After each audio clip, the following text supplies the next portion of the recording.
Это мы сделали. Это мы пришли к этому курсу. Мы все вместе. Это я. Актеры потерялись, они перестали играть. И пошло-поехало, и пошел песняк. Я тоже во время войны еще играл. И у меня было ощущение, что мы вместе. Обезьянка. А это обманчивое ощущение, как вы сейчас думаете? Это настоящее ощущение. Все ж беспартийные, а мне-то куда деваться? Мы стучали бокалами тоже. Поддерживали сепаратистов? Просто быть человеком, а не актером. Теперь стало это каждодневным трудом. Ну и что дальше ты будешь делать, дружок? Ребята, вы хотите нас затащить опять в это время? Ну, не смешите меня.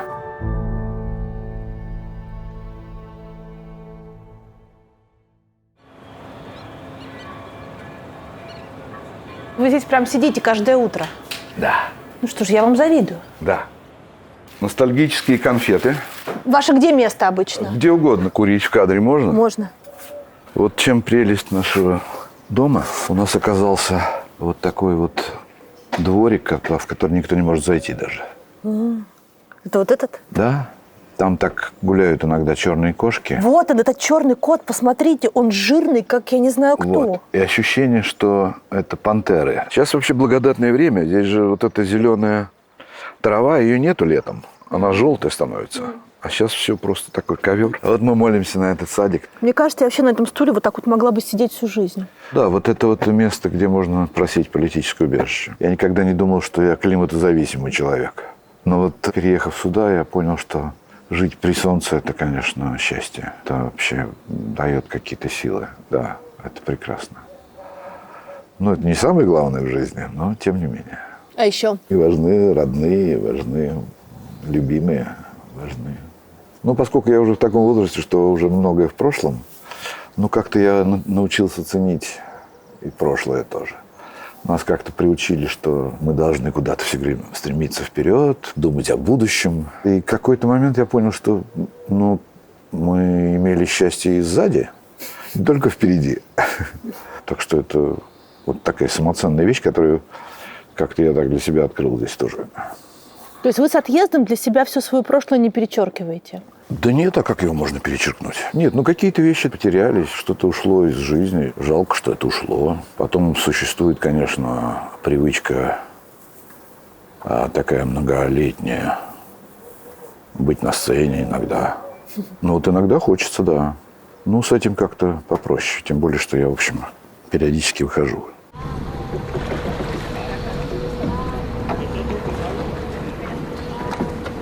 У меня есть подружка, которая такая документалистка, живет в Бельгии, но бабушка русская и так далее, по-русски говорит. И она приезжала в Россию еще в 90-е. Она мечтала попасть в деревню в русскую. Это Ивановская область. В общем, я ее привез туда, мы копали картошку как раз в мае. И она была счастлива абсолютно. Ну, родители, какие-то мои родственники. И она снимала как сказать, постановочная документалистика. Наверное, есть какая-то такая, да? В общем, она говорит, я хочу снять, как вы пошли на рыбалку. Ну, отлично. Я надеваю пальто зимнее, которое я носил в 10 классе. Брат тоже, соответственно. А потом она говорит, я хочу, чтобы вы там с родственниками шашлык поели. А я вас поснимаю. Там без текста, без всего. И мы сидим на бревнышках, едим шашлык. Все зажались, естественно. Они привезли ведро шашлыка сами, киногруппа.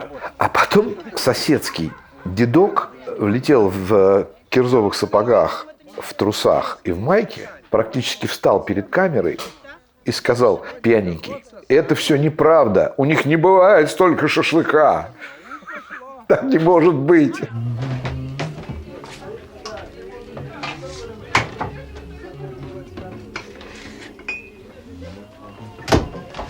Это я к чему вспомнил?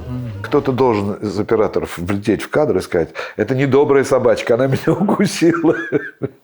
Вот к чему вся история, собственно. Сколько ей? Ну, никто не знает точно. Ну, лет 5.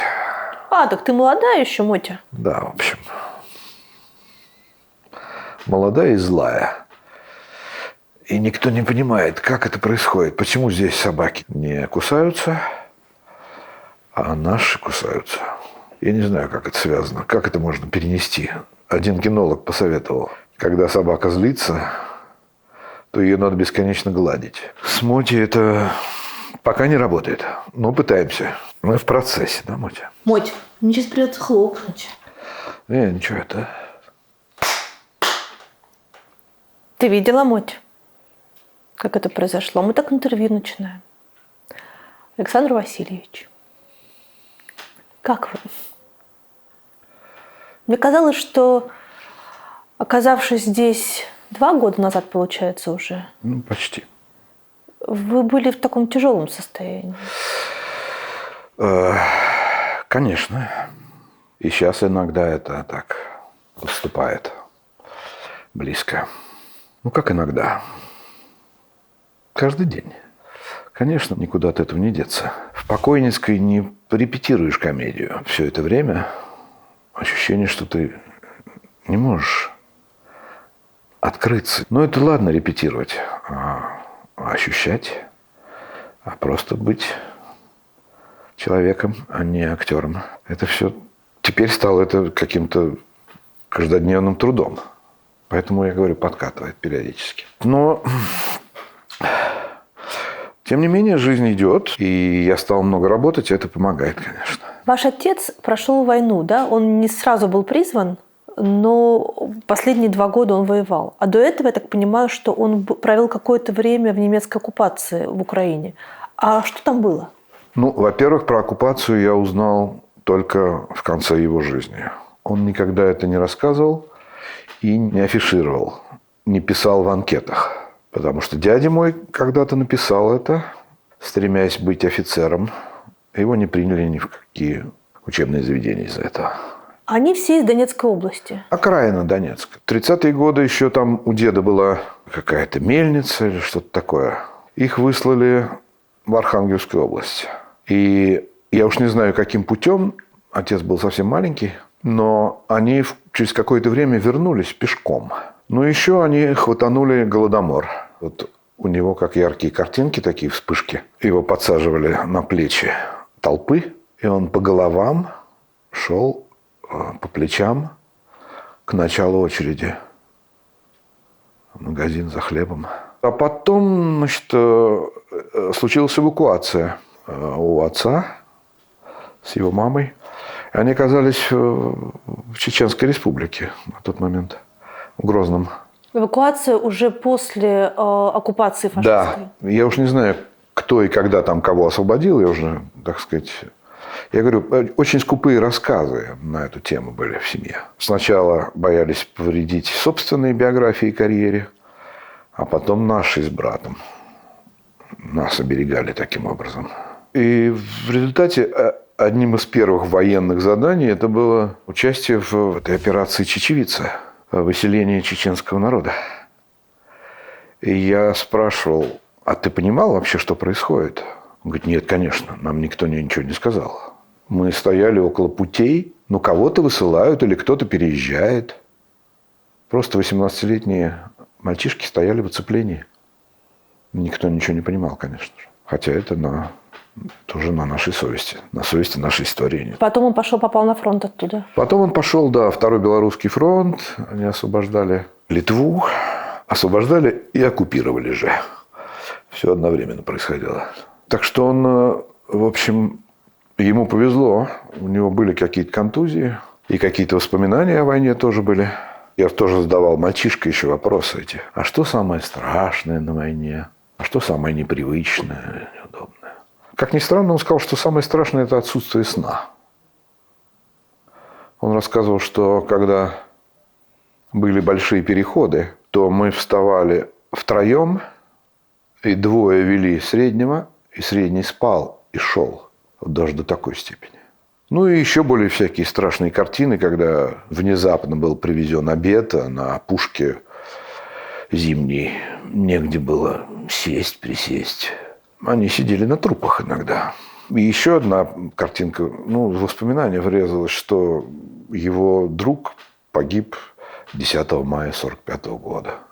Как так вышло? Кто-то еще там оставался, кто-то стрелял. Теперь уже не узнать, лесные это были братья или недобитки нацистов. А День Победы как дома праздновали? В детстве я тоже не помню, чтобы это праздновали. Он стал Днем Победы и праздником в 65-м. С приходом Брежнева. И все-таки собирались, фронтовики собирались. В нашем доме тоже. И, конечно, какая-то стояла рюмка с хлебом в честь всех погибших. А последние годы отец жил в деревне, и он надевал свой, не китель, он был военным же, он надевал свой гражданский костюм, у него висел в шкафу гражданский костюм, где были приколоты его медали, и шел по деревне. Там деревенька-то 12 домов, в общем, уже появляются одуванчики, зеленая трава яркая, желтые одуванчики, и отец, который идет и поздравляет всех односельчан. И приходил немножко под хмельком, с какими-то цветами. Вот так это было. А его брат, получается, освобождал Киев? Нет. Это брат моей мамы. А, это брат мамы. Да, Валентин, в честь которого назвали моего брата. Он попал в котел в самом начале войны, пропал без вести. Ах, вот как. В самые первые месяцы войны. И куда бы потом бабушка не писала, и мы все пытались искать это уже во всех этих новых списках. Нет никаких данных. Только без вести пропавшие. Вы его вспоминаете в этом очень знаменитом видео, которое вы записали весной 22 года, говоря украинцам о том, что далеко не все русские поддерживают войну, и многим из них, так же, как и вам, стыдно. Да. А почему вы записали это видео?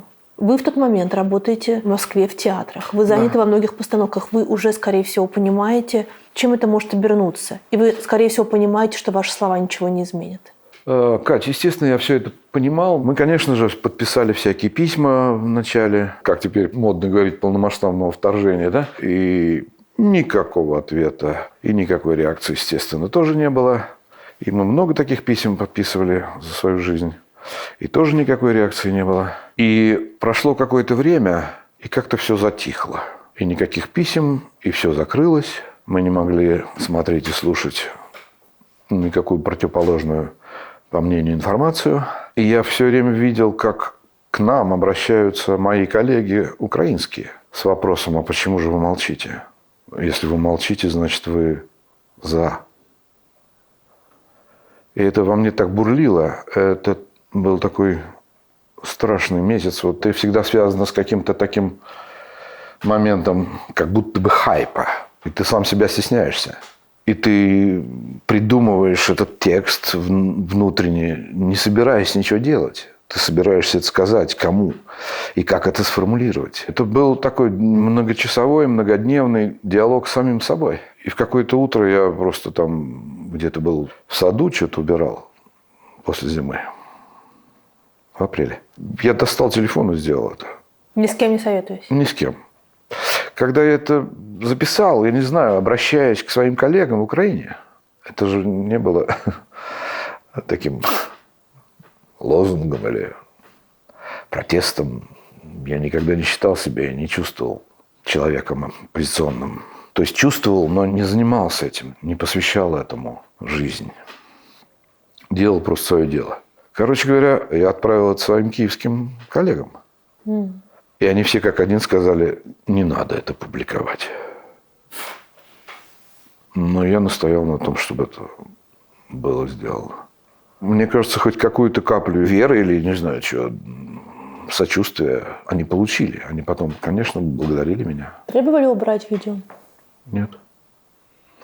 Просто закрыли спектакль. А почему закрыли спектакль, я спрашиваю? Из-за выступления в публичном пространстве. А потом постепенно как-то закрыли остальные. При этом в 2014 году вы выступали против аннексии Крыма. Вполне открыто. Да, конечно. И тогда это не было опасным или чреватым Нет. последствиями? Тогда об этом мало говорили, и никто тебя об этом не спрашивал, в общем-то. У нас, кстати, замечательная была чудесная история. Мы оказались на Майдане как раз-таки осенью-зимой 2013 года. Нас поселили в гостинице «Украина», которая стоит на Майдане. И играли мы вот на этой же площади, на холме, где крест стоит. И там уже вовсю была тероборона, и строители спрашивали, можно ли мы сыграем спектакль сегодня вечером, потому что раскуплены билеты. Они подвинули свои матрасики и сказали, конечно. Играли вы, естественно, на русском языке, без Да. всяких проблем. Да. И всю ночь я слышал «Майдан». И я не стал менять номер, потому что я понимал, что вот сейчас я нахожусь в исторической точке. И хочу сказать, кстати, об этом тоже, потому что бесконечно я слышу о том, что весь Майдан проплачен и куплен и так далее, и так далее. Ну, слушайте, друзья, там их подкармливали, и в том числе мои друзья какие-то тоже подкармливали. Но по воскресеньям собиралось вече, или как оно там называлось. И это был просто народ. И народу было 800-миллион человек. И это уже не называлось Майданом, это уже называлось как-то по-другому. Это как раз и говорит о том, что люди не хотели эту власть. Это не Майдан сделал революцию. Это вся страна сделала революцию. Вот в этом месте, в этой точке. Я это видел своими глазами.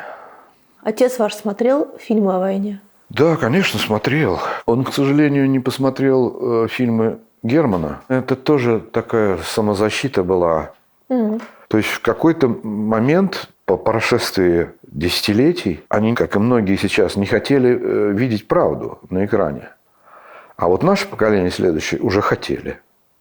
И нам это было необходимо. Поэтому все эти Женя, Женечка и Катюша и так далее, это все, конечно... А ваш фильм «Отряд» он смотрел? Конечно. Там же так получилось, что, в общем, вы в тех же местах оказались. Примерно, да. Они Кенигсберг освобождали. Мой отец там. Фильм, который снимал Алексей Симонов, фильм «Отряд», сын Константина Симонова, это же, в общем, очень антивоенный фильм, по сути своей. Вы так не считали, когда снимали? Я давно не пересматривал. И сейчас в последние, конечно, годы и месяцы отношение мое личное поменялось к фильмам о войне. Но при этом я, конечно, чувствую, что там заложен месседж очень человеческий, я согласен с вами. Надвоенный, что ли, такой. Потому что хотелось помогать товарищу, бойцу. Нужно его вытаскивать. Не, я почему-то так поняла, что это люди мирные, которые оказались помещены в военный контекст, не будучи к этому абсолютно готовыми и не желая этого. Естественно. Да, но тем не менее, они были армией, которая оккупировала чужую республику, чужую страну. В фильме про это очень небольшой эпизод. Нет, конечно. Небольшой эпизод. Когда мы говорим, что мы еще вернемся деревенским жителям. И я помню, что Алексей Кириллович там очень тонко это подметил, что они стоят и смотрят на нас не как на освободителей, а как на оккупантов. Все-таки такой момент тоже был. Я просто помню по лицам. А вы тогда это понимали? Нет, так мы сильно не задумывались, нет. Хотя понятно, что там мама мне рассказывала, она работала в Литве после войны. И это был очень такой трудный период ее жизни. Она находилась в атмосфере вражеской, скажем так. Никто не хотел, туда заселяли русскими. Литву. И ее туда же послали по распределению после техникума. И ей там было очень тяжело. Поэтому об этом я слышал и знал, но в тогдашней Литве мы это не чувствовали. Этого не было. Они уже очень долго жили при советском строе. Поэтому это немножко смягчило ситуацию. Это мой путь ежедневный. Мы с собакой гуляем по берегу. А вот на этой детской площадке выросли все мои внуки. И они когда приезжают, то... Папа, мое дерево. Попугаи. Я не знаю, как они называются. Как они орут. Да. Они уже, кстати, перелетели же и в Париж, и в Лондон. Они как-то так... Лет 15 назад их не было. Они стали жить в цивилизованных странах. Освободили всех политических заключенных и обрели свободу. Африканских. А классно, что ваша жизнь, сделав такой большой круг, вернула вас к морю. Вы же мечтали в мореходку пойти в детстве. Да. Кстати, собака моя тоже из Анапы. Она подобрана в Анапе. Так что собака вернулась просто на родину. Она, наверное, думает, что это Анапа.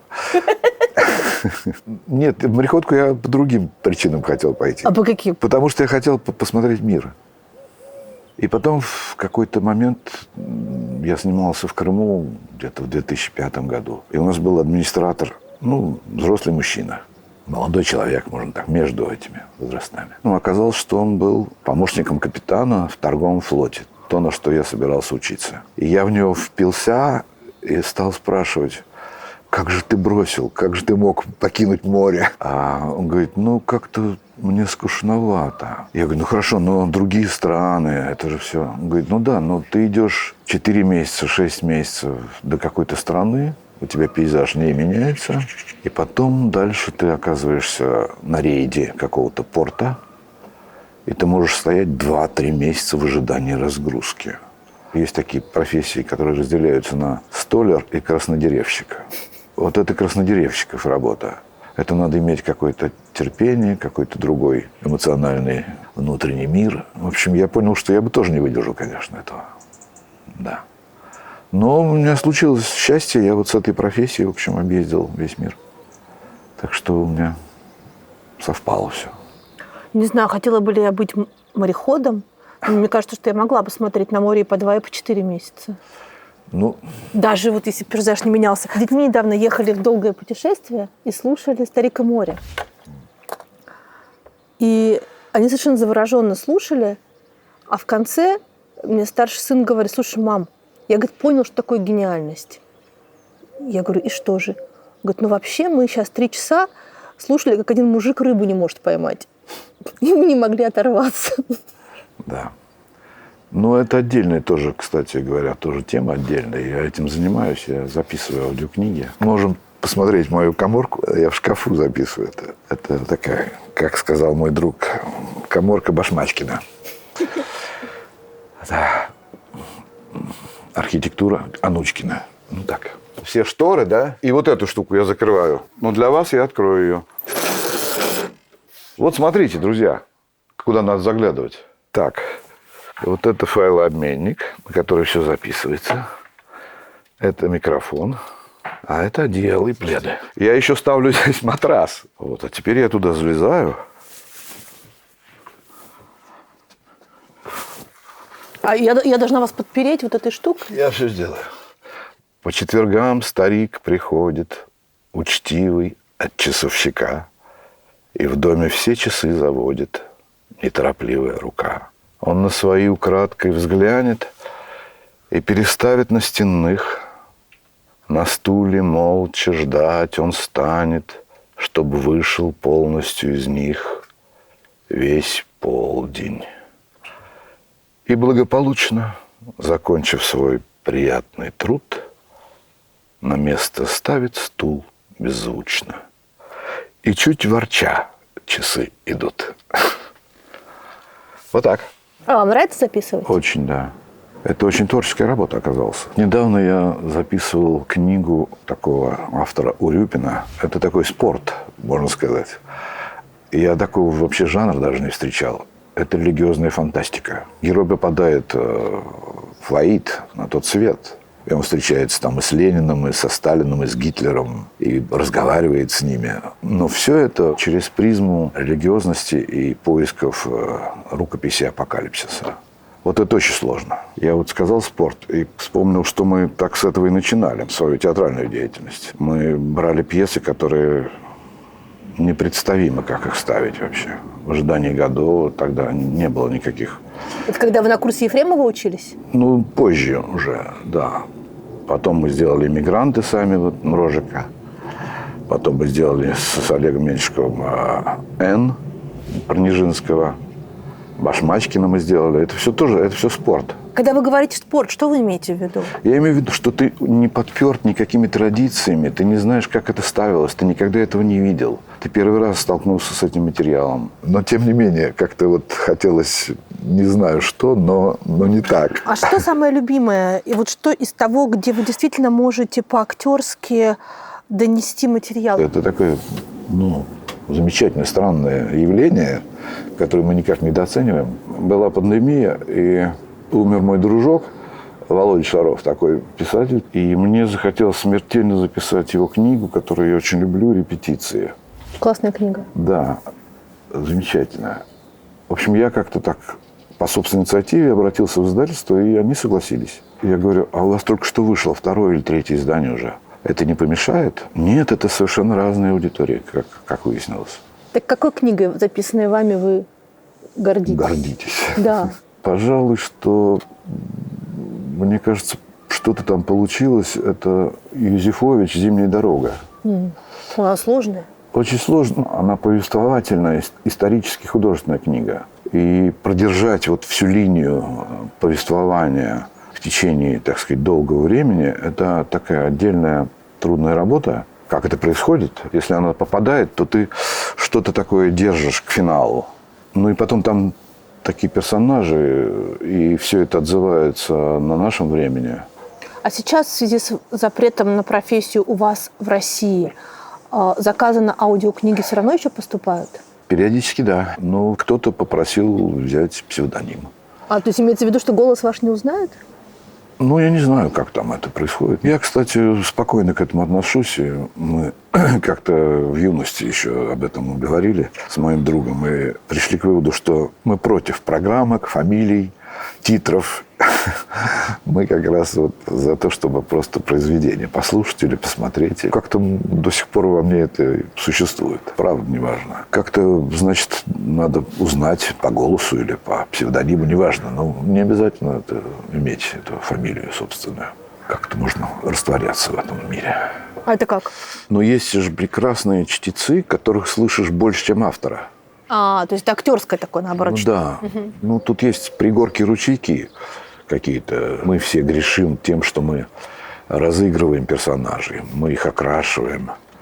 Но тут есть и такая мера тонкая. У нас по природе актерской мы хотим разговаривать как бабушка или как дедушка, а потом как герой и так далее. То есть это разные совершенно ипостаси. И можно этим очень увлечься, но это неправильно. Тогда уходит автор. У меня такой был замечательный пример, на всю жизнь остался. Мы приехали в Пушкинские горы по наущению нашего педагога, дай ей бог здоровья, Анны Николаевны Петровой, которой 95 исполнилось, она до сих пор преподает и ходит на каблучках. Так вот, она нас отправила к удивительному совершенно человеку с римским профилем. Его звали Иосиф Теодорович. Он работал вообще в Пушкинском доме, но на лето уезжал и водил экскурсии. Но это был не экскурсовод, а совершенно какой-то прям проповедник Пушкина. У него было такое спокойное лицо, безэмоциональное. И когда он рассказывал о Пушкине, он переходил в стихи в той же интонации. То есть у него стихи вот лежали на ладошке. Мы слышали каждую букву, мы слушали автора. Мы слушали не Иосифа Теодоровича и не концепцию, а мы слушали автора. И вот это для меня как бы такой классический пример. Я это как-то так держу, стараюсь держать, когда я читаю. А вам нравится, как кто читает из коллег? Из старой школы у меня Бабочкин. Вот советую послушать всем «Хозяин и работник», например, Толстого.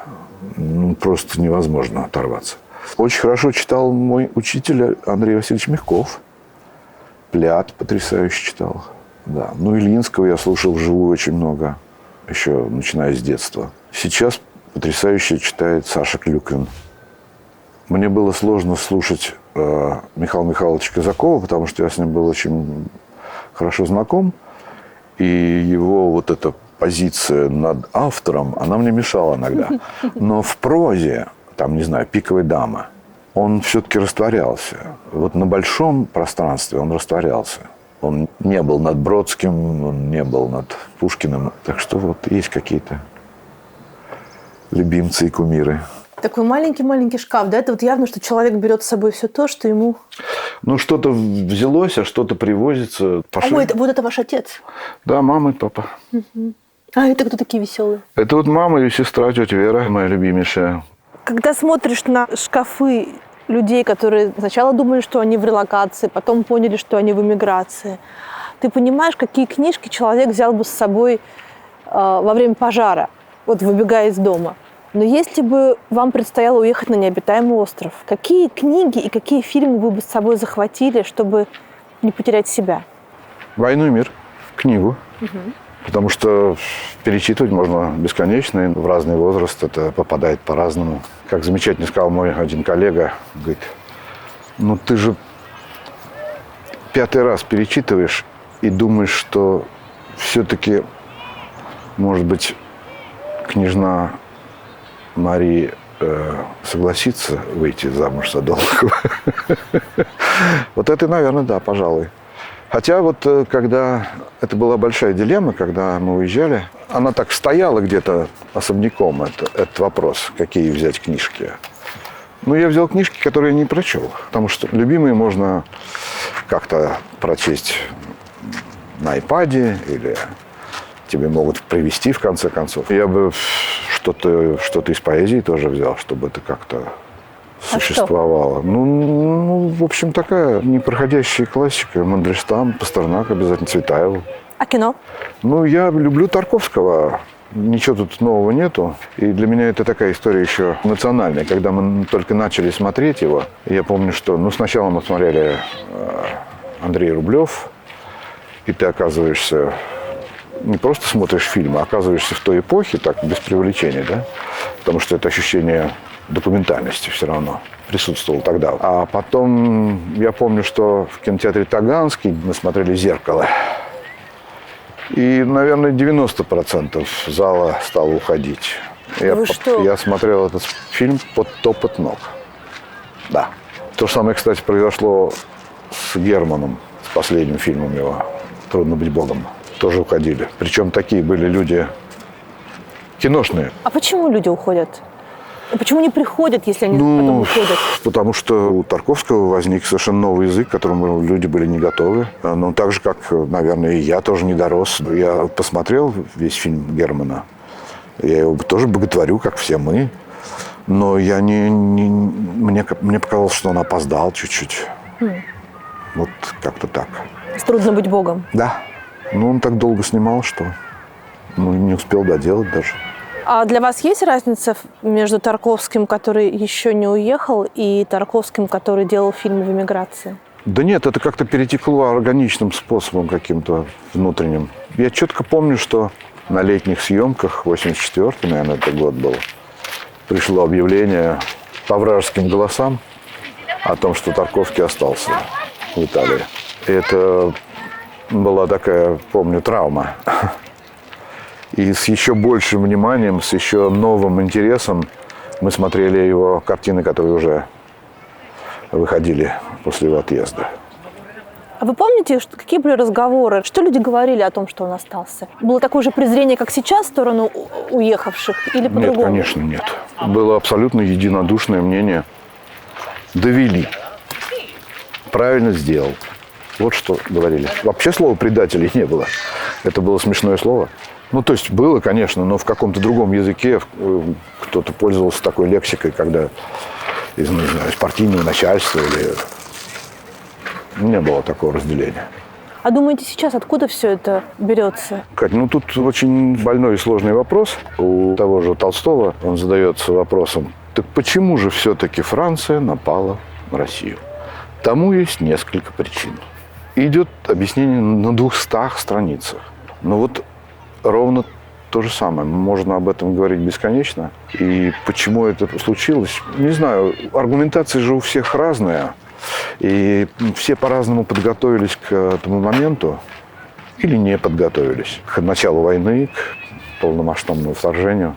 А при этом мы все проходили уроки, которые нам преподавали в школе или говорили об этом родители, со словами, которые сейчас стесняются произносить, или они звучат пафосно: совесть, нравственность, хорошо, плохо. Но, тем не менее, мы все понимаем, что это такое. И когда мы играли в больших залах, то мне казалось, что и в зале тоже, что в каждом произведении или в каждом посыле, месседже театральном или каком угодно должен быть отзвук какой-то Наташи Ростовой. Должно быть какое-то светлое, потрясающее, теплое пятно, родное такое, дорогое, вот такие какие-то вещи. И мы понимаем друг друга, но оказалось, что мы разные. Оказалось, что не весь зал так думает. И мой покойный коллега, пожилой, уже во время вот этого последнего безумия последних 3 лет, он еще выходил на сцену, потом делился со мной, что на самом деле я не знаю, для кого я играю. И мне это очень странно. У меня поменялись посылы, поменялся эмоциональный заряд внутренний. Темы поменялись.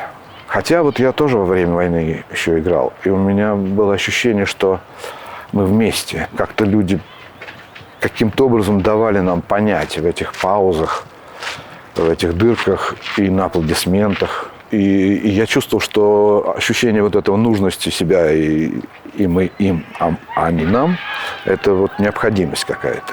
И поэтому, так сказать, еще какое-то время работалось. Но потом просто закрыли спектакль. А это обманчивое ощущение, как вы сейчас думаете? Это настоящее ощущение. 25 февраля у нас были заказаны места в театр Вахтангова на «Войну и мир». Опять Толстой. Туминаса. На 5-й минуте Пьер Безухов говорит: зачем нам эта война? Что мы там забыли? Почему мы поперлись в эту Францию? Зал начал аплодировать. И он аплодировал так, что актеры потерялись. Они перестали играть. Я такого никогда не видел, честно сказать. Это были не просто аплодисменты и потом закончились. Они не прекращались. И они просто встали и переждали, выйдя из образов.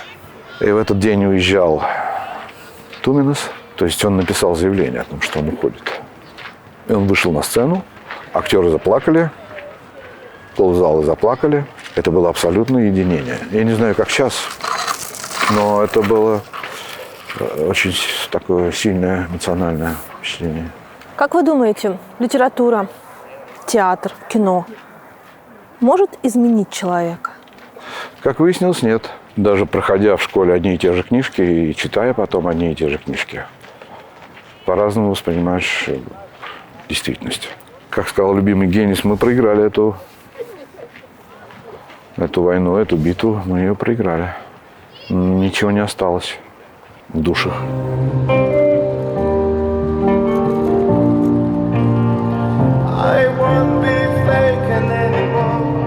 Вы сказали, что это ваша любимая площадь? Да, она очень уютная, потому что ты находишься в какой-то прихожей или ты находишься в гостиной у каких-то своих родственников. И вот когда в 16 году здесь были такие сильные сепаратистские настроения, из каждого окна высовывались люди, стучали в кастрюли и в банки и прочее. И мы стучали бокалами тоже. Поддерживали сепаратистов? Поддерживали сепаратизм. Тогда вообще сепаратизм имел совершенно другое слово, значение, да?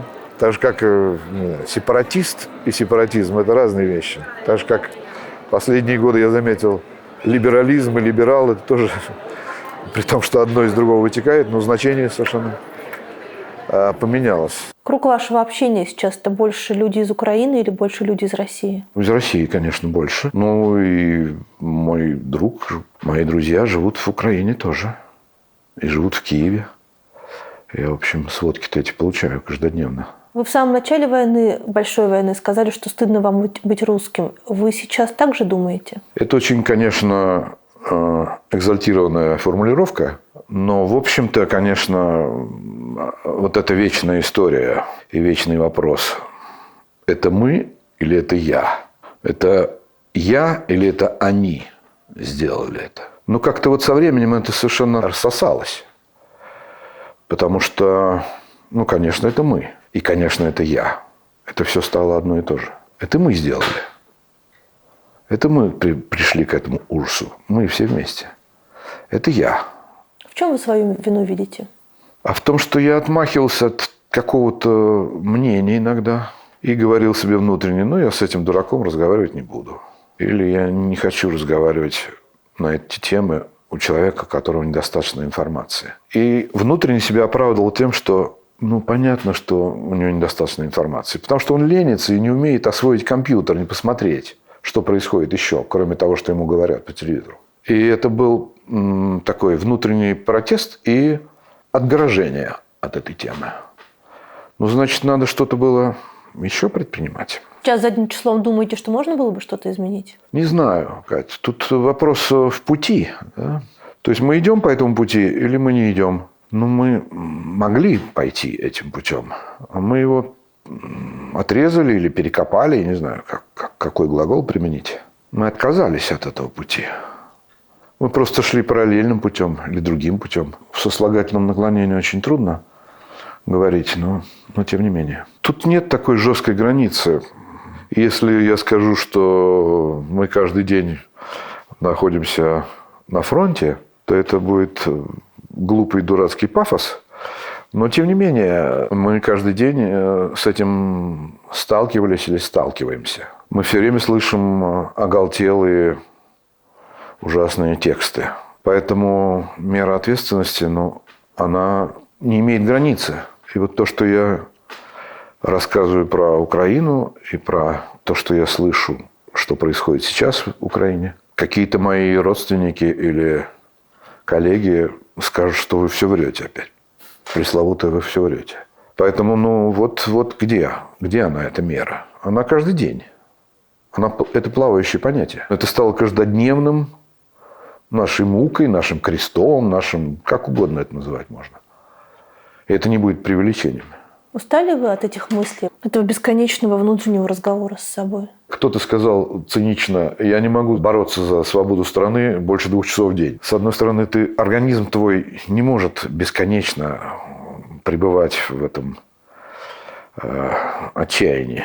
И тут вопрос даже не в том, что устал я или не устал, но ты невольно подключаешься к информации человеческой, когда мне рассказывают, что происходит в Украине. И не только, кстати, происходящее от наших бомбежек, а что и там тоже много сложного, и мы об этом табуированно сейчас не говорим. Но тут вопрос даже не в сложности мыслей с самим собой, а в том, что ты подключаешься к гибели людей. Вот это происходит тоже как-то автоматом. Ведь в каждой семье кто-то погиб в Украине. И не только на фронте. И вот это подключение, оно, конечно, оно приносит рубцы. Да. Вот от этого устаешь. Как вы думаете, идея сохранить в России театр, сохранить индустрию кинематографа, сохранить индустрию производства самых разных культурных вещей, это идея рабочая в том смысле, что пригодится ли это когда-нибудь в том виде, в котором оно сохранится? В том виде, в каком его пытаются сохранить, оно, конечно, не сохранится. И все изменится. Можно ничего не делать, или, по крайней мере, не делая гадостей, остаться приличным человеком и сохранить свое дело? Думаю, да. И многие мои коллеги пытаются это делать. И даже выходят какие-то работы, за которые совсем не стыдно. Понятно, что существует цензура, понятно, что существует табу на постановке многих иностранных пьес. Понятно, что многие иностранные авторы просто отозвали свои права. И не только иностранные авторы, а российские тоже. Но при этом бросание какого-то хорошего камешка, оно всегда даст круги. И я в это до сих пор верю. Все равно мы где-то какую-то фразу, когда мы смотрели в детстве или в нашей юности, когда это особенно действует на нас, она остается с нами. Мы ее даже, может быть, никому не рассказываем. Но она формирует тебя. Она формирует твою дальнейшую жизнь. Хочется в это верить. Со мной так вот. Я это помню. И даже не скажу, какую. Но, тем не менее, это есть. А какую? Не скажите. Нет, правда, это какие-то такие, в общем, интимные вещи. Поэтому тут трудно. Я вам расскажу одну историю. Она очень показательная, как мне кажется. На нашей старой даче в Подмосковье, дача 1935 года, она состояла из 4 частей. Такой выглядела как барак, но двухэтажный. Так вот, под нами там жил милейший совершенно человек Михаил Ильич Фришер. Он был добрейший совершенно души человек. Например, он говорил моей дочери: если ты будешь поливать этот кустик, то утром на нем вырастут конфеты. Дядя Миша вставал довольно поздно, а дети встают, как вы знаете, рано. Когда он это успевал делать, я не знаю. Она вечером поливала кустик, она утро к нему были привязаны конфетки. И она кричала: «Мама, мама, мама!» Так вот, дядя Мишиного деда, который жил когда-то в Польше, выслали в Туруханский край, потому что он поджег имение, хотя доказательств не было. Какого-то пана, который плохо обратился с его невестой. Короче говоря, он был выслан далеко в Сибирь, тогда еще Российская империя, Туруханский край. И как-то там обжился, у него была своя лавка. А потом туда стали присылать политических ссыльных. И в том числе нашего любимого героя Иосифа Виссарионовича. Его звали тогда Йоська Чечен. Они приходили все к этому деду играть в карты, греться как-то. Ну, вообще резких нравов был Сталин, говорит мне дядя Миша, сидя за столом. Я говорю: а что такое? Тут входит тетя Наташа, его жена, говорит: ну да, там про него говорили, что он и почтовые кареты грабил и так далее. И сам по себе был злой и резкий. И однажды он пришел немножко выпивший и стал требовать денег взаймы. А он говорит: а у меня все деньги в деле. Я не могу тебе дать. Я могу тебе дать в продукты, в долг и так далее. Но денег у меня нет живых. В общем, тот полез драться. И... Сталин полез драться. Да. А дядя Мишин дедушка, который был еще добрее, как говорит дядя Миша, все-таки не выдержал и стал, защищаясь, схватил амбарный замок и ударил его и сломал ребро ему. В этот момент я открываю рот и говорю: дядя Миша, но ведь если бы он попал ему по другому месту, вся мировая история могла пойти другим путем. Да, могла бы, сказал дядя Миша. Дальше вступает тетя Наташа и говорит: но все-таки при Сталине был порядок. И вот этот дуализм, вот этот ужас, который соединяется в одном месте, вот что учит и формирует нас. А дальше семья переехала в Иркутск. Отец его был шорником. Он говорит: подожди секундочку. Выходит в спальню и выходит в пальто с меховым воротником. И говорит: узнаешь мех? И я говорю: нет, конечно, ничего в этом не понимаю. Это 20-е годы, повторяю, Иркутск. Он говорит: обезьянка. Говорит он. А жили они в доме декабриста Волконского, который расселили по коммуналкам. У него, конечно же, шили жены начальства, но при этом был НЭП. И в какой-то момент пришел начальник и сказал: Фришер, завтра НЭП кончается. Ты сейчас инструменты все собирай, пиши записку родным. И не надо ехать на вокзал, а надо взять лошадь и поехать на следующую станцию после Иркутска, а там сесть в поезд и уезжай куда хочешь. Он так и поступил. Потом в Москву приехала семья. И семья каким-то образом нашла одного из сидящих в Туруханском крае, не Сталина, но кого-то, не помню, не буду врать. Короче, у них появилась комната. Они зажили в Москве. А в 1935 году Сталин начал печатать автобиографию в газете «Правда». И семья замерла, потому что понимала, что когда дойдет до Туруханского края, наверное, он вспомнит. И действительно, он вспомнил и сказал, что был такой притеснитель крестьян трудового народа и мироед по фамилии Фишер. Он пропустил одну букву «Р». Дядя Миша Фришер. А потом дядя Миша поехал на войну. Он был начальником разведбатальона или разведроты. Там его ранило, и встретил там свою жену, прекрасную вот эту тетю Наташу нашу. Она его выходила, они влюбились друг в друга. И он стал догонять свою армию. У него был трофейный мотоцикл. И он каждую ночь приезжал на свидание к тете Наташе. И потом ночи стали такими короткими, потому что расстояния стали все больше и больше. Тут я тоже всегда плачу. Потому что и в какой-то момент не хватило ночи на то, чтобы приехать на это свидание. Была сказана классическая фраза в 6 часов вечера после войны. К счастью, он остался жив, дошел до Берлина. И вернулся, и они поженились. Я говорю: дядя Миша, а вы с тех пор были в Иркутске?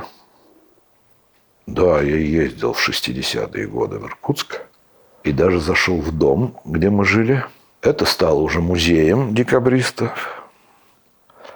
И когда я вошел туда, первое, что я увидел, фотографию себя и своего двоюродного брата Мони в матросских костюмчиках и подпись: «Дети декабристов». Так что вот такие истории, они, конечно, Катя, они больше дают. Это даже вот не влияние, это просто такой маленький экскурс по жизни одного человека с большим сердцем, который сумел прожить вот честно и хорошо все советское время. То есть это было возможно даже в тех обстоятельствах прожить жизнь приличного человека? У нас был спектакль такой «Так победим», где крестьянин, который играл Вячеслав Михайлович Невинный, приходил к Ленину и говорил: мы не против коммунизма, мы просто хотим, чтобы коммунизм от нас отделили, чтобы коммунизм сама по себе, а мы сами по себе. Ну, так в результате и было. Мы абсолютно жили параллельной жизнью. Так что возможно. Ну, 40 минут назад вы сказали, что это нас и привело к 22 году в конечном итоге. Ну, что значит это? Попытка жить самостоятельной жизнью, не соприкасаясь с государством. И в чем-то закрывая глаза на его жестокость и бесчеловечность. И это тоже правда, Катя.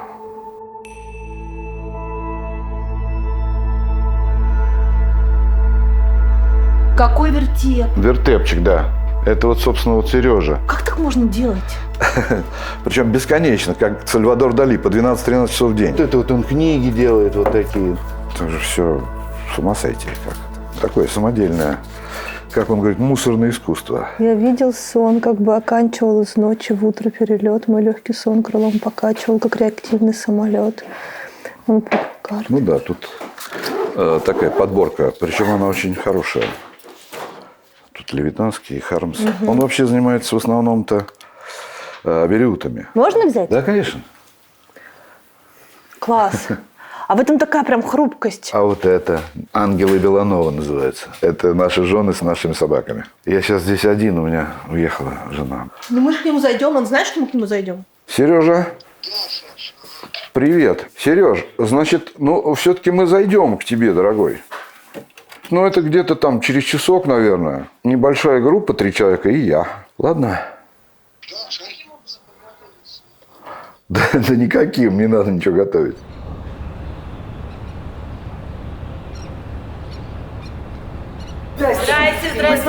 Здрасте. Заходите, ребята. Да, проходите вот сюда. Елка. А это совпадение, что вы в одном городе оказались? Мы просто не оказались здесь, если бы не было Саши. Мы это совершенно чудом как-то вылезли. Сколько лет вы знакомы?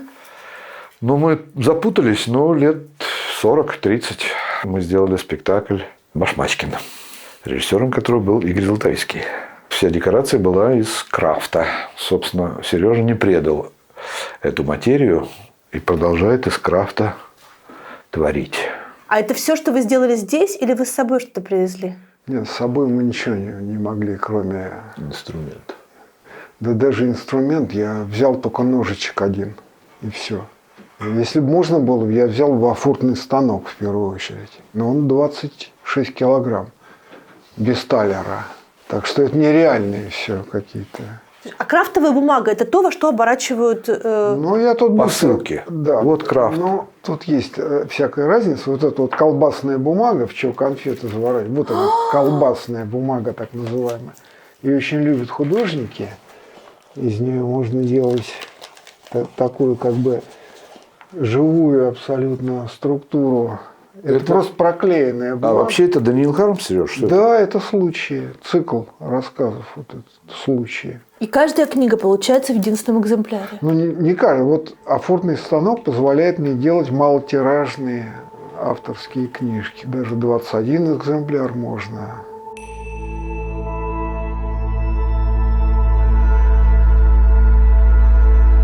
Это проступило внезапно вот на этих стенах. Я их очистил сперва. Тут были какие-то псевдообои, такие самоклеющиеся, под сосну.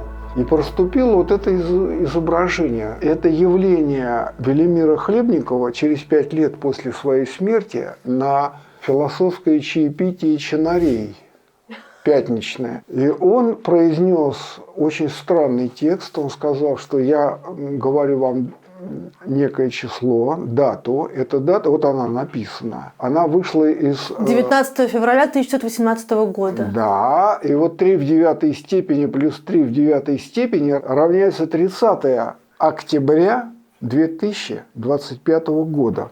Эта точка просчитана, он же «Книги судьбы», они ничего не поняли, естественно, но мы понимаем, о чем речь. И он сказал, что эта точка невозврата опасности тоталитаризма на Земле. То есть будет преодолена вот эта опасность. 30 октября 2025 Да, года. это надо всем запомнить. Ну, у нас есть шанс это проверить. Хотите сказать, что это не ваших рук дело? Нет, абсолютно. Я тут ни при чем. Мистификации – это моя страсть. Но это не мистификация. Это поиск идентичности, тоже не точное слово. Я ведь обнаружил такую страшную вещь, что меня как бы нет после начала войны, собственно. Отсекло. Я почему-то как бы не реагировал на первую чеченскую, на вторую чеченскую, на Грузию. Ну, то есть, реагировал, конечно. Ну, как? Ну, так сказать, жить можно, и жили, и, так сказать, все это продолжалось бы, если бы не. Ну, не знаю, как это все объяснить. Вот, собственно, вся история. А в 22-м все по-другому для вас было? Да. А вы сейчас для кого это делаете все? Ну, так, эгоистично для себя, чтобы как-то обнаружить себя, скажем так. Вот это Спасаешься? Ну, в каком-то смысле, хотя это тоже неподходящий Глагол. Да. Что такое спасение? Это большой вопрос. Никто на него ответить не может, потому что мы отвечаем в конце жизни на него. Ну, хорошо. Каждый сам. Вот это и есть Чудо. ковчег спасения для Лили я сделал на день рождения. Это настолько личное. Как бы. Тут многие вещи заложены, они без текста, потому что я не успел, конечно, Но они сделать. все- Ну, это Чехов ялтинского периода. А, Это Мандельштам, это Набоков, такой надменный. это все книжки. Их как бы спасать не надо, но да, Ну, это всё- то, что вы взяли с собой, бы. это я для жены сделал. Она написала список из 15 авторов. И вот это как бы небольшая часть. Вот, кстати, вот А там кто малыши такие? это Стенич и Константин Федин. Это советские писатели. Писатели советские, В Константин. виде таких уродцев я сделал текст небольшой Хармса из дневников, где в 1934 году, после первого съезда советских писателей, он написал такой очень краткий текст, как Алексей Толстой вышел ржать на Фонтанку в голом виде. Но вот там вот участвует этот... Тут Константин Федин и Валентин Стенич выскочили на двор и принялись разыскивать подходящий камень. Да, камня они не нашли. Но нашли лопату. Этой лопатой Константин Федин съездил Ольге Форш по морде. Федин написал, по-моему, вот это вот «Венец соцреализма». Такой был роман. «Счастье» он назывался. Ну, в Интересно, общем, есть ли люди, которые читали это? Я. так что эти два персонажа, тут вот в Ковчеге есть такой отсек, типа, не знаю, малышовая группа, а вот они там тоже, у них есть шанс спастись. А у них есть все-таки шанс? Конечно. Каждому должен быть дан шанс. А это большая книжка. Это Чехов, Ого. моя жизнь. Но она совершенно, она только начата, собственно. А, то есть вы подарить на день рождения подарили, но еще не закончили. Этот человек, у него нету конечной точки. Когда мы выпускали спектакль, Сережа приходил каждый день и подклеивал что-то в декорации. Я говорю: Сережа, ты помнишь, что у нас через неделю премьера? Да, помню. Неважно, когда премьера. Главное, чтобы с любовью. Если бы моя дорогая жена, а твоя мать была жива, то твоя жизнь была бы для нее источником постоянной скорби. Нет, гениальная вещь, абсолютно. Я как про себя это пишу, узнаю все. Поэтому текст, я очень его люблю. Одна из любимых чеховских. Ну, в общем, тут вот Гоце более законченный, но он вообще без текста, как бы. Так как, собственно, никакая сказка и не требует текста, текст один. Это то, что вам близко, Катя. Италия. Да, это Италия, но такая, как бы уже прошедшая через недра российского болота. Не знаю, как это. Ну и так далее. То есть вы даже не стесняетесь, что у вас из Икеи коробки? А что стесняться? Это же тот материал, из которого Гоце и лепил. Он же из как бы сказки переделывал в нравоучительные такие тексты, как и Шекспир, собственно, не знаю. Это вечный сюжет. Вот еще один ковчег спасения. Это я для двух наших детей сделал. Вот это вот Хармс в тюрьме. Это Введенский, расстрелянный на этапе, но здесь он живой. Это Пушкин, пробитый пулей, в сугробе лежит. А вот это два наших ребенка. Но тут тоже вот, так сказать, текст. А кто управляет этим вашим ковчегом? Да лошадка? Это конь из стихотворения Введенского.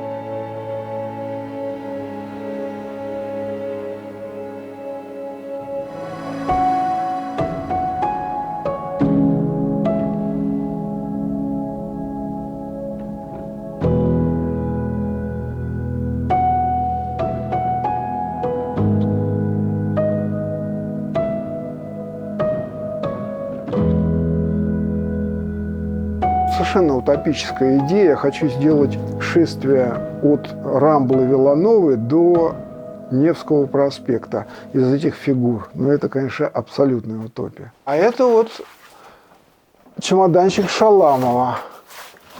Я его прямо здесь покажу. Вот сам Шаламов. Ад в СССР. Ад, ут. Труд в СССР. Да, ну это ад. Вот это лагерная пыль, это люди, которые читают тексты, говорят, мы мелко пашем, оступаясь и скользя. На природной почве нашей глубже и пахать нельзя. Ведь мы пашем на погосте, разрыхляя верхний слой. Мы задеть боимся кости, чуть прикрытые землей. Но это вот ребята... Ой, мне страшно сейчас стало. Да, так это жуть абсолютно. Это все как бы вот из этого шествия такие персонажи, но это уже к Шаламову отношения вряд ли имеет. Это уже нечто другое, такие изофиты, насекомые, люди-насекомые, которые пошли на войну. Это танец принцессы Турандот со своими девушками. Молитва об окончании войны. Не знаю, что видно? Видно. Стойте. Комментариев нет. Вот это Адам и Ева, кстати. С таким немножко деформированным сюжетом. Тут Адам держит змея за глотку, и он дает Еве яблоко, предлагает. А она говорит, нет, ты перепутал сюжет, не так, я должна. Но тоже в процессе, потому что это совершенно некуда поместить, да, поэтому это так, по частям вот этой части все вот этой композиции. Чиполлино? Нет, это Дон Кихот и Санчо Панса. Это Санчо Панса, это Санчо Панса от того Дон Кихота. Вот да, видите, совершенно... я его... Но они в шествии участвуют. Участвуют, да? Да, потому что это шествие, это как бы такие персонажи мировой культуры. И в них вклиниваются вот эти изофиты, вот эти люди-насекомые, которые пытаются разрушить этот строй культурный, так сказать, иерархический строй. Они его ломают и как бы разрушают культуру, идут, но через некоторое время культура берет свое. И возглавляя, значит, это шествие вот этих насекомых поводырь, который идти не может, и слепой еще к тому же. Это проповедник, но он такой весь набитый скрепами, такими непонятными какими-то там текстами, показывает свою обрубленную сарацинами руку в доказательство того, что он... ну и так далее, не знаю. Так а вы как думаете, в конечном счете культура окажется сильнее зла? Эти вещи, ну как последнее твое оправдание, ты должен просто в сюжете, в процессе участвовать в шествии в этом. Ты должен в него войти, найти свое место и как бы просто идти. А что там будет, это уже не моего ума дело, как бы. Найти место очень важно в этом шествии.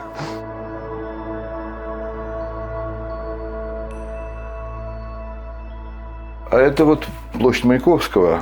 Это почему я нашел эту фотографию? Потому что моя жена родилась в этом доме. Вот прям за Пекином следующий дом буквально. А я еще проходила мимо, подумала, наверное, это от ностальгии. Нет. То есть вот этого вот щемящего чувства, вязкого ностальгии нету. Нету, к счастью. Хотелось бы каких-то встреч, но они происходят периодически. Я встречался с коллегами и друзьями в Тбилиси, там, в Венеции, в Париже. Ну, как-то здесь же все близко. Из России сложнее. А так не скучаете? Нет. По городу совсем не скучаю. Скучаю по каким-то местам, не знаю. Там, мы много лет ездили на рыбалку на Дон. Ну, костер, друзья, неспешные беседы. Даже дело не в рыбалке. Как бы ритм небольшого города, а маленького. У меня Москва так последние годы тоже так была. Немножко на отшибе моих эмоциональных увлечений. И я жил за городом. И здесь тоже, и Барселона так у меня немножко. Так, только по необходимости. А когда люди говорят, куда ты едешь, кому ты там нужен, вы этот ответ для себя нашли? Этого вопроса не было никогда. То есть он был когда-то, когда я был, наверное, помоложе. Когда невозможно представить себе жизнь без собственной работы. Но поскольку у меня работу отрезали, то вот это как-то так отсеклось. Поэтому по каким-то местам, ну, скорее даже по пейзажам, по российским, там, не знаю, полям, лесам, озерам и местам, да. А город нет, как-то нет. Не отзывается. Что такое Родина, по-вашему? Это все-таки детство. Это мои молодые родители, это мой двор, это катание на оке на льдинах, это собирание майских жуков, это сбор березового сока. Хочется, чтобы Родина осталась в значении счастья. То есть это то, чего вообще не вернуть никогда, но то, что всегда с вами? Наверное, да. Но, тем не менее, я так иногда себя ловлю на том, что я знакомлюсь с людьми или чувствую, как я чувствую человека, и как он шутит или не шутит. Отзывается это с каким-то моим детством или нет? А это место стало уже вашей второй родиной, домом? Или чем-то, что больше, чем просто квартира за границей? Мне нравятся каталонцы. Они отчасти похожи на русских людей. Они не выдают авансов улыбками. Они не такие открытые, как южане. Но при этом тебя никогда никто не бросит. Ты, если задаешь вопрос на улице, то тебя или доведут, или объяснят, или остановят кого-то другого, или проводят. То есть ты не останешься со своим вопросом наедине. У тебя будет обязательно собеседник и помощник. Поэтому мне очень нравятся эти люди. И мы улыбаемся друг другу, когда мы встречаемся, гуляя с собакой все. И даже на тропинках горных, когда ты встречаешься с людьми, это происходит как в русской деревне. Ола. Ола. Виталь. Да. Тебя спрашивают, как дела. С тобой здороваются. А сколько у вас всего было собак? Было много, они проходили через наш дом, но 6 остались. А сейчас с собой сюда вы взяли одну. А как вы выбрали, какую вы возьмете? Самую злую. Она воюет со всеми собаками и тогда воевала, поэтому надо было там эту в комнату, а другую выпускать. А с теми вы попрощались? Ну, попрощались, конечно. Да, слеза была. Это, на самом деле, был самый тяжелый момент. Да простят меня все остальные друзья. Это правда. Страшную вещь скажу. Но у меня очень большое тактильное голодание по отношению к собакам. Я вас очень понимаю. И когда мы ездили на большие гастроли, и я так шел впереди как-то иногда, а если шла навстречу собака с кем-то, сзади я слышал голос: а ведь эта собака еще не знает, что сейчас ее будет тискать Феклистов. Вот так оно и происходило. Поэтому вот это прежде всего возникает, когда я вернусь домой. Ну и, конечно, ощущение света, который помогает тебе быть в тонусе и жить, и не чувствовать себя даже одиноко. Я тут ловлю себя на том, что я произношу одно слово за целый день, но много раз. Ола. Потому что я гуляю с собакой, здороваюсь с теми людьми и иногда с соседями или в кафе. А дальше я молчу или произношу чужие тексты в шкафу. У меня такой странный режим. А сейчас как с работой у вас? Тьфу-тьфу. Все хорошо. Я вот записываю аудиокниги. Иногда мы читаем какие-то пьесы. Один раз в Риге Ивашкевичуса мы читали.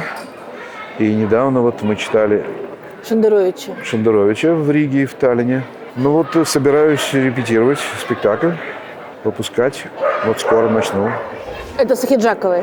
Да, с Леонидом Меджидовной. Я вам открою маленький секрет. Мы с ней выходили на одну сцену 55 лет назад, Катя. Это в чем? Значит, наша школа, она об этом тоже, естественно, не знает. Так. Или не помнит, что естественно. А наша школа какое-то имела шефство по отношению к театру иного зрителя. Так. И мы, будучи пионерами, участвовали в постановке «Будьте готовы, Ваше Высочество» Льва Кассиля, где Лия Меджидовна играла пионера Тараску, а мы играли сзади там массовки. Вот, но никогда больше не встречались. Я вам задам вопрос, точнее, я вам буду называть несколько имен, которые, как мне кажется, сыграли важную роль в вашей жизни. Вы меня поправите, если про кого-то вы не захотите говорить, а про тех, про кого захотите, расскажите хотя бы по одной истории, почему этот человек для вас важен. Олег Николаевич Ефремов. Ну, это большое счастье было поступить к Олегу Николаевичу Ефремову. Вы с первого раза поступили? Нет. Я очень долго был в таком полупионерском театре у Вячеслава Семеновича Списивцева, театр-студии «Гайдар». И мы не могли оттуда поступать в театральные вузы, потому что те, кто поступал в театральные вузы, он уходил из этого театра. Он предавал этот театр. Такой вот юношеский максимализм. И поэтому мы все держались, все вместе и не поступали. А потом как-то у меня случился разлад там. И я стал поступать. Первый раз я не поступил.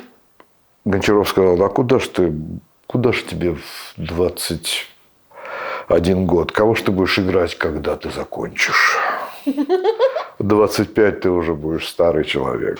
Вот, а дальше Олег Николаевич взял. Я не встречал более адекватного самому себе человека, чем Ефремов. Вот даже я, как зритель, глядя на него сейчас или раньше, я потом его таким и узнал. Вот это его харизма, это его спокойная такая мощь, она присутствовала и в жизни. Это не роли он играл такие, он был таким человеком. Поэтому это, не знаю, на сегодняшний день я это даже больше ценю, естественно. Чем ремесло, чем профессию, чем умение превратиться в другого человека. Поэтому, просто его позиции, его желваки, его сигарета говорили больше о том, что он чувствует и понимает вокруг. «Все ж беспартийные, а мне-то куда деваться», – говорил он. То есть он взял этот крест на себя, чтобы вот в тот момент идти со своим делом. Ну и повезло, конечно, нельзя не упомянуть просто педагогов. Алла Борисовна Покровская и Андрей Васильевич Мягков, и Николай Лаврентьевич Скорик, и Игорь Павлович Власов. Вот они как раз-таки. Потом там, я не знаю, Инна Соломоновна Правдина, Видас Селюдас. Мне в жизни вообще повезло. Я учился у Ефремова, потом первый спектакль с Тимуром Чхиидзе. И пошло-поехало. И с Додином я работал, и с Васильевым, и потом со Штайном, и с Дониланом.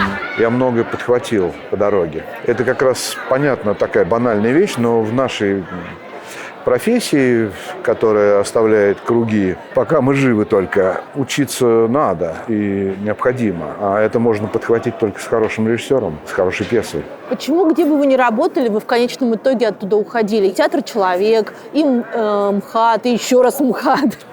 Так складывалась жизнь. Это не конфликтная ситуация. Просто мы немножко хотели играть другую драматургию. А мы это кто? А у нас была такая довольно сплоченная, с курса оставшаяся дружная, симпатичная компания. Рома Козак, Дима Брусникин, Паша Белозеров.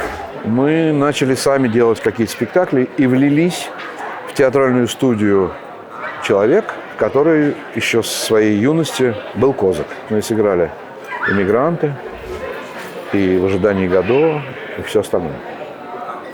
А потом мы решили сделать еще более самостоятельной единицей. И Ромка организовал 5-ю студию МХАТ при МХАТе. К счастью, Олег Николаевич Ефремов был абсолютно спокоен и толерантен вот по отношению к другим режиссерам, начинаниям, даже поддерживал это. И говорил, что вы все равно вернетесь в МХАТ, сейчас вы погуляете немножко и вернетесь. Так и получилось. Рома стал ставить в МХАТе и перетащил меня туда-обратно, потому что с самостоятельными театральными единицами быть трудно в России было. Экономически очень сложно, конечно. Идем дальше. Да. Олег Павлович Табаков. Это сложный вопрос. Олег Павлович известна и простительная, наверное, вещь. Он не любил ни своих учеников. И поэтому, когда пришел Олег Павлович, я сразу ушел из театра.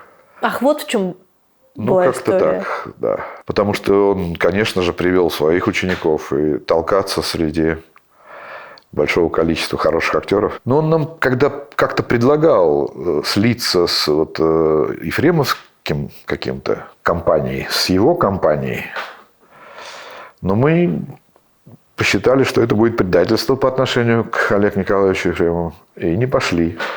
Наверное, Олег Павлович это запомнил в том числе. Но что тут говорить? Это очень тяжелые сравнения. Тут их нельзя сравнивать.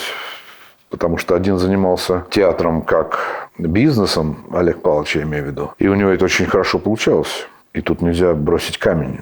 Замечательно. Он давал такое количество свободы тем, кого он приглашал, самых разных вкусов. А Олег Николаевич продолжал биться в одну точку, держал, так сказать, традицию, пытался ее держать. Я в предлагаемых обстоятельствах, реалистический театр, он даже говорил про любимого. Я понимаю, что это интересно, но я же понимаю, что это все против меня. Ну, не буквально он имел в виду, а против направления, да? Или он так шутит, или он так придуривается. Но он к этому очень серьезно относился. Роман Козак важный для вас человек. Очень важный. Дело в том, что Ромочка, вот мы все, мы очень часто его цитируем между собой. И берем в кавычки его фразы, когда смс-ки пишем. Да ладно. Клянусь. Ну, например, вот это слово «дружок», которое мы все употребляем, мы не говорим «друг», мы говорим «дружок». То есть это снимает пафос и привносит туда тепло и юмор. Это его слово. Есть потрясающее выражение. Вот, понимаешь? Которое годится к любой ситуации. К драматической и к веселой. И к тому, что застолье вдруг застыло. И к тому, что получилась сцена, которую мы делали. И не получилось, которую мы репетируем. И мы у разбитого корыта. И эта фраза им говорится. И она снимает всю горечь этих минут. Поэтому, Ромка – это то, из чего мы все состоим, и я тоже. Димка падает все время отсюда. Почему падает? Не знаю, не клеится. А поэтому сюда переехал? Да. Дмитрий Брусникин. Катя. Это мой сокурсник и друг. По-настоящему большой друг.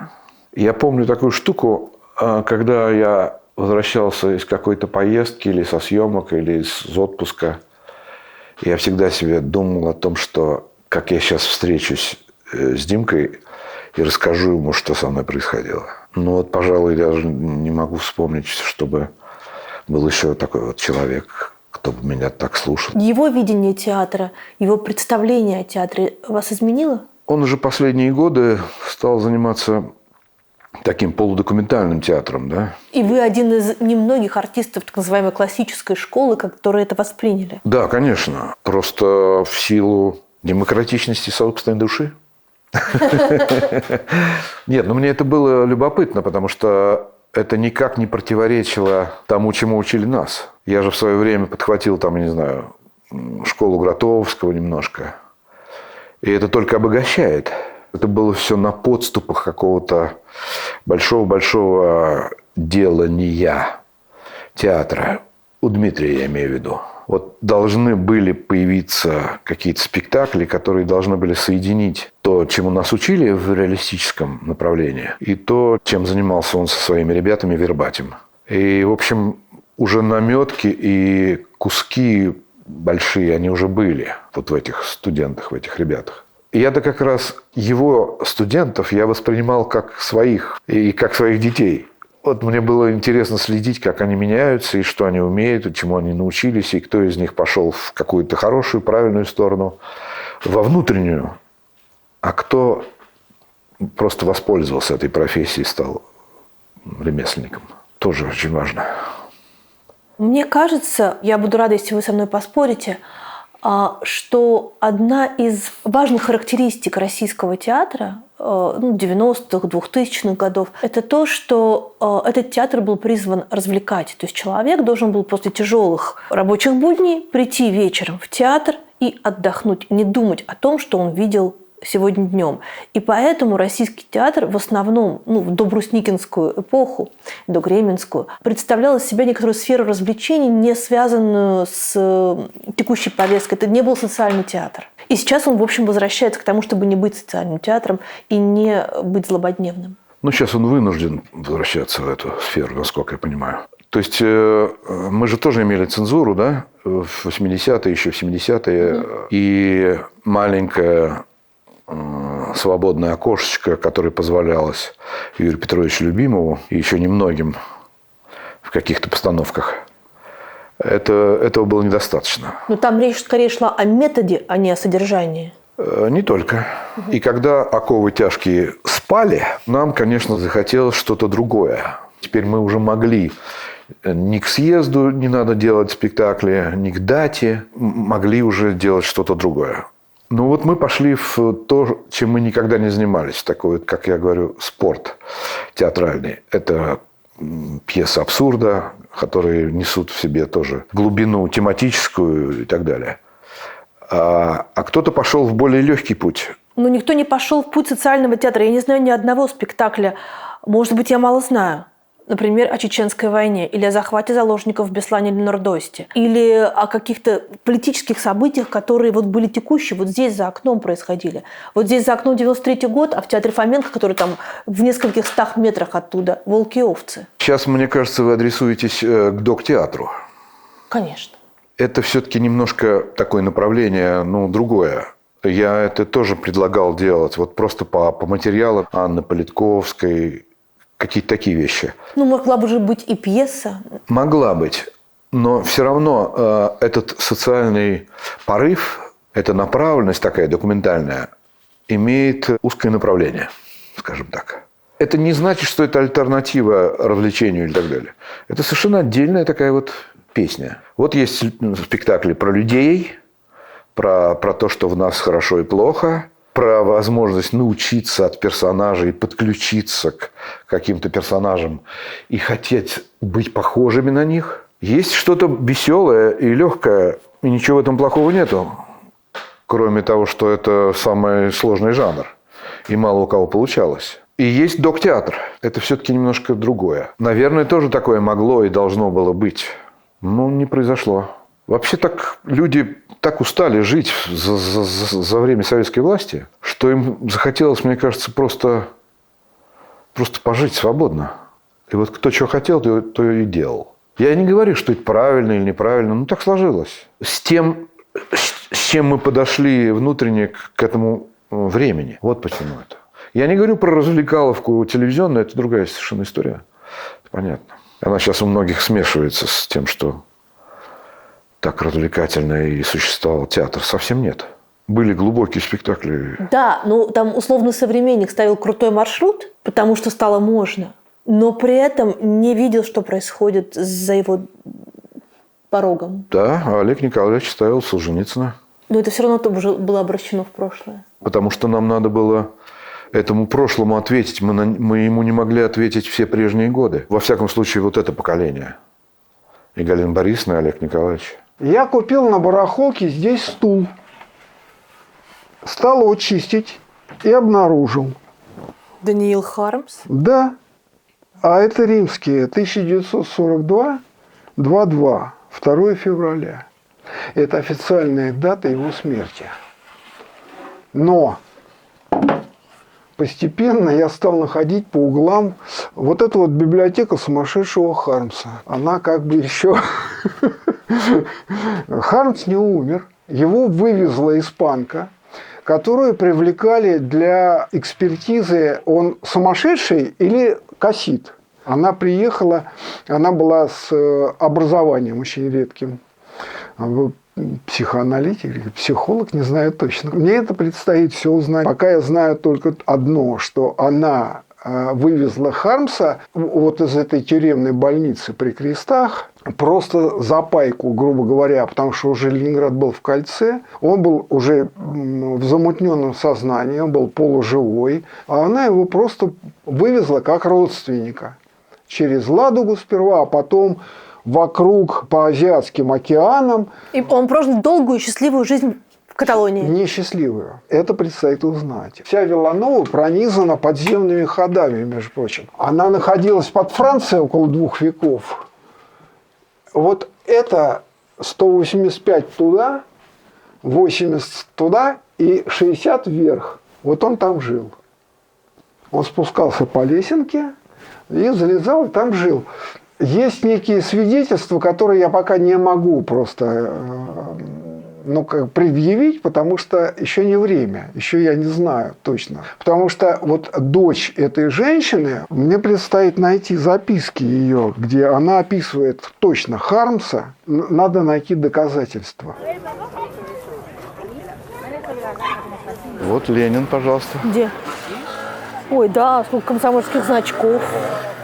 Ничего себе. А вот, пожалуйста, какие фотографии тоже. Ага. Конечно, любопытно полистать. Кто купит фотографии чужие? У меня была такая этнографическая интерес в Буэнос-Айресе. Там же многие осели нацисты. Ну да. И продавались пачки этих фотографий. Это вообще большая ценность, конечно. Но тогда как-то к этому мы иначе относились. Ради интереса покупать своих врагов. О боже, опять Ленин. Я сейчас прочел вот у Аркадия Тягая. Он, значит, рассказывал о том, что Кирилл Юрьевич Лавров Так. и попал в эту лениниану, и надо было что-то с этим делать. Он пытался отказаться дальше, но уже дальше пошел каток такой, что он не мог уже, короче говоря, отказаться. На утренники пионерские, в цеха и так далее. И все своим долгом считали подарить ему бюстики.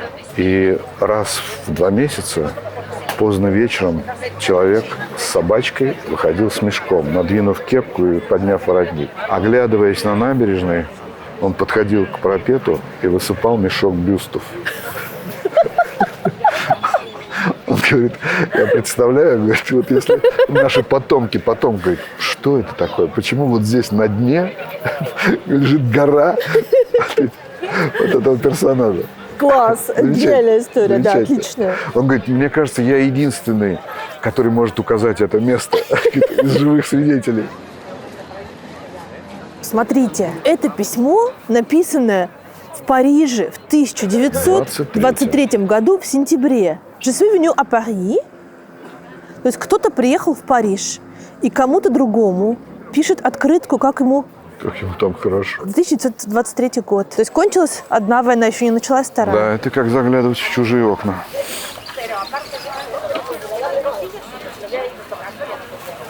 Вот еще тоже письмо. А это куда? Это непонятно.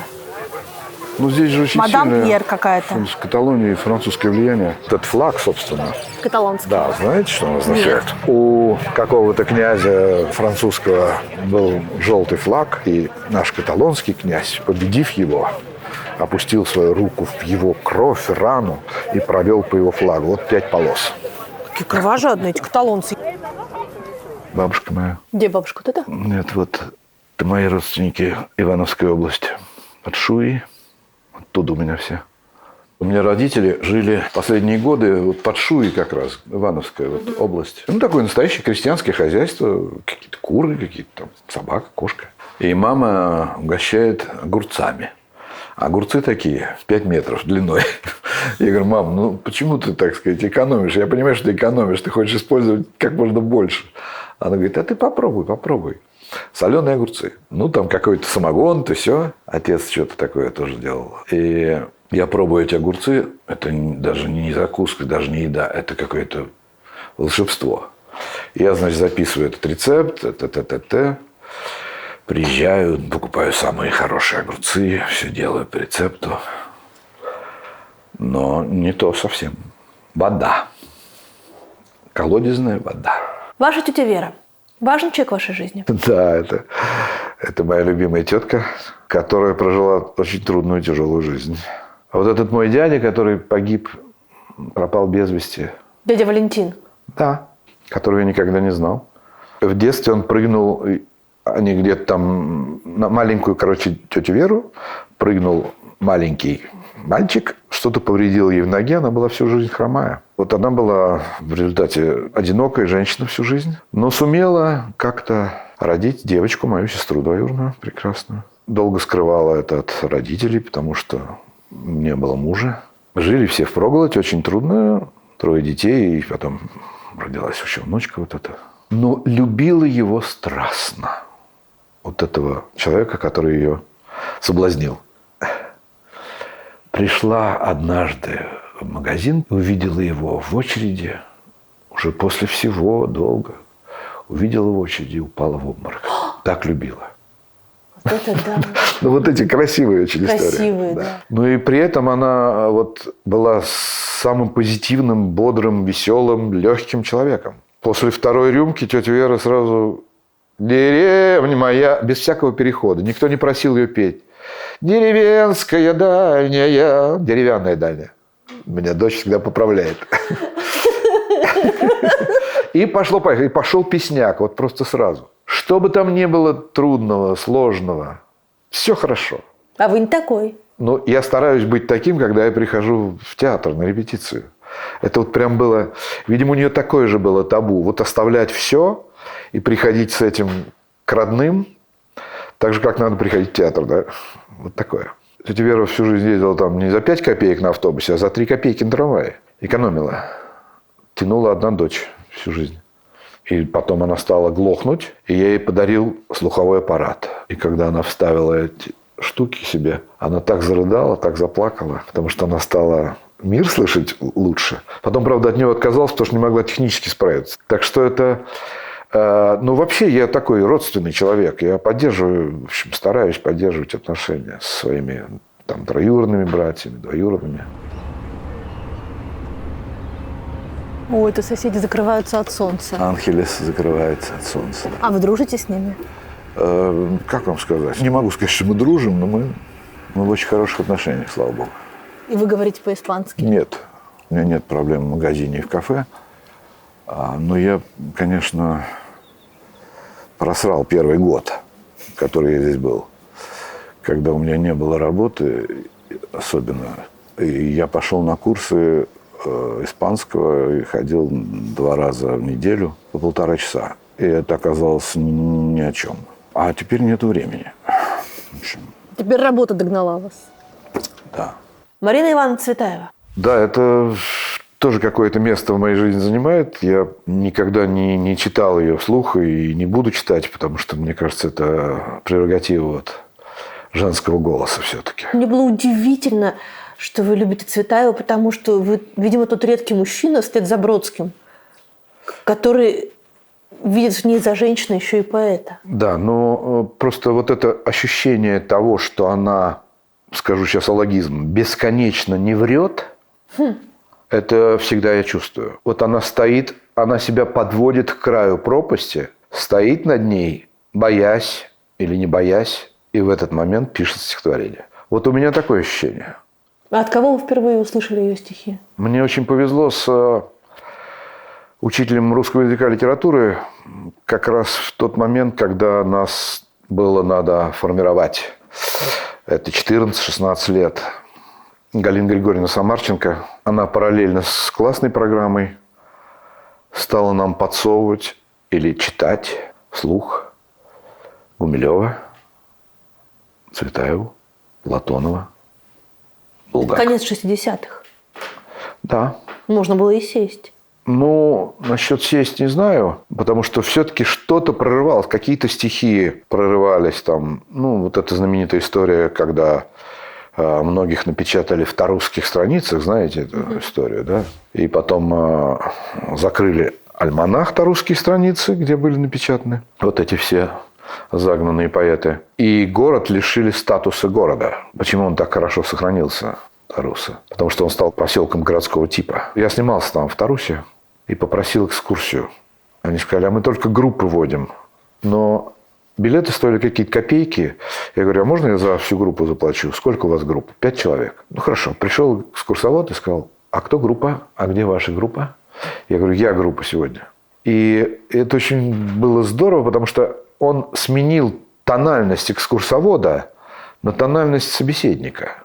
Это очень трудно подловить, если это писать, так сказать, сценарий или драматургию. Это очень трудно. И сыграть это трудно. Но вот перед вами находится дом, где когда-то... Вот на этом месте жила семья Цветаевых. Ну, в общем, ничего не осталось, потому что одна ветла осталась. Он показал, да, вот эти места, где отдыхали Цветаевы. И в том числе показал дачу Рихтера. А перед тем, как мы поехали на такси к даче Рихтера, он сказал, а вот этот знаменитый... Ну, это так, между нами, он говорит. Это вот магазин хозтоваров. Я однажды пришел сюда, и в очереди оказался за Рихтером. И мне было так интересно, что он будет покупать. И Рихтер купил какие-то синенькие рюмочки. И я тоже купил такие же рюмочки. Кстати, не собирался покупать, сказал он. Он говорит, и у меня до сих пор стоят эти синенькие рюмочки Рихтера. А у Рихтера там замечательную историю он рассказал, когда Святослав Теофилович имел в то время уже в 60-е, 70-е очень хорошую звукозаписывающую аппаратуру.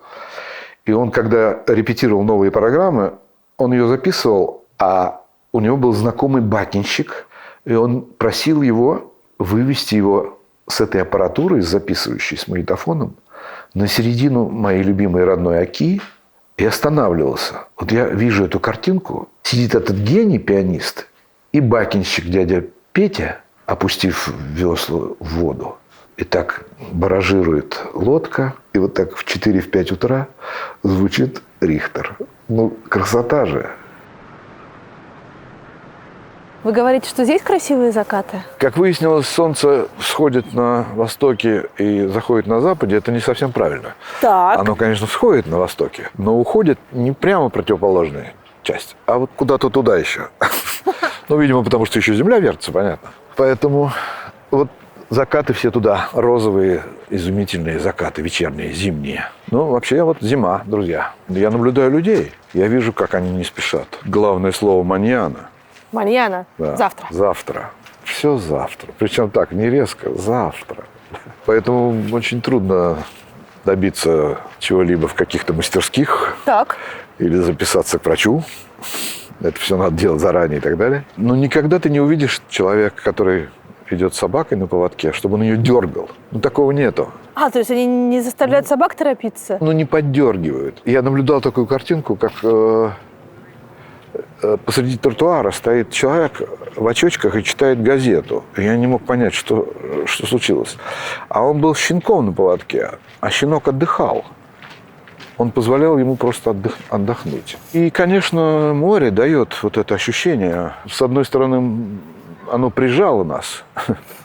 Море как будто тебе подсказывает, что надо что-то дальше делать, как-то идти вперед. С другой стороны, конечно, вот эта жизнь, которую ощущаешь как... Ну, в тебе что-то отзывается, потому что родители возили на море в детстве. Но мы не жили на море никогда, поэтому всегда хотелось этого. Ну, вот оно случилось. И это такое, возникает новая ответственность. Еще одна твоя мечта или там мысль осуществилась.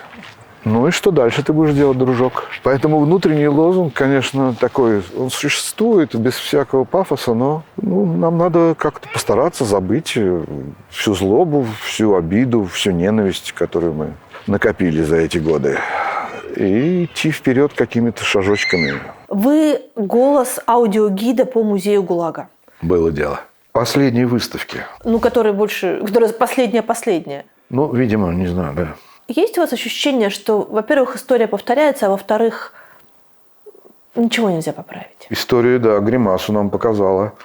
И если бы мне было так все грустно, то, в общем, то это все смешно. Ребята, вы хотите нас затащить опять в это время? Ну, не смешите меня. Ну, потому что они это делают, а я это прочел и проходил. И каждый из нас проходил это по своей семье, по своим родным и по книгам, которые ты прочел. Ну, они же не сами по себе, с ними целая большая страна. Нет, не так. Я в это не верю. Я верю, что очень много людей, которые просто ждут, когда все накроется медным тазом. Когда все накроется медным тазом, вы вернетесь в Россию? Я не могу ответить на этот вопрос, не знаю. Мне очень трудно.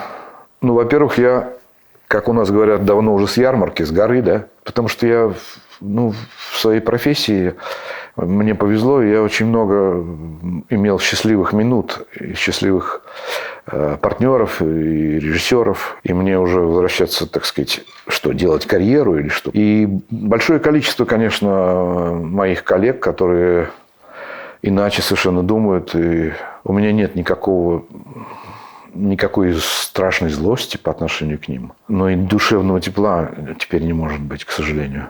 Поэтому это для меня очень тяжелый, трудный вопрос. Просто так на территорию возвращаться не обязательно. Казалось в самом начале большой войны, что очень много ненависти в тех, кто против нее. Ненависти по отношению к тем, кто ее поддерживает. Ненависти по отношению к тем, кто ее одобряет или просто молчит.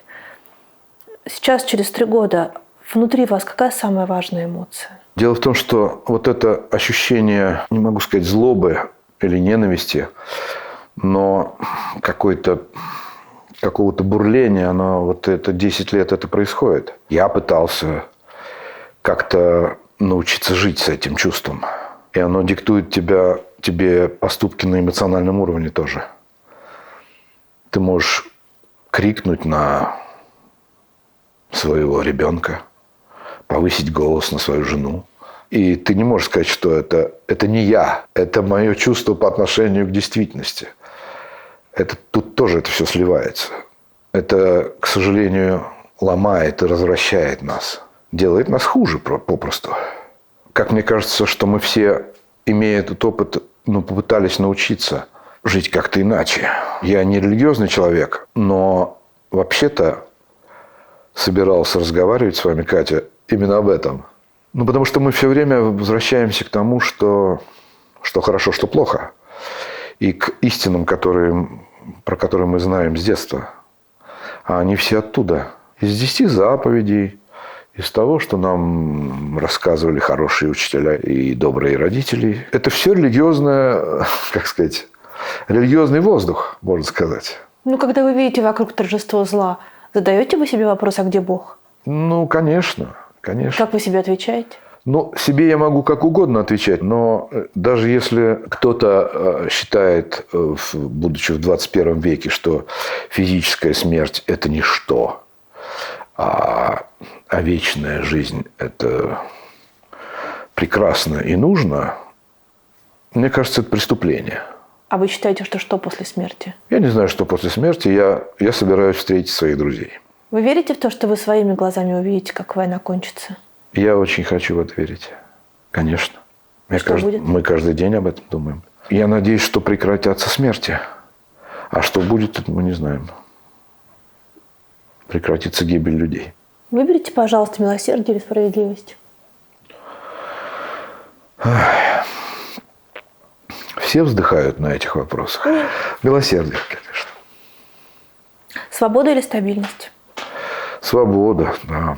Мы так долго ждали ее, что мы, в общем, понимаем и ценим ее, наверное. Наше поколение, во всяком случае. Правда или безопасность? Невозможно ответить на этот вопрос.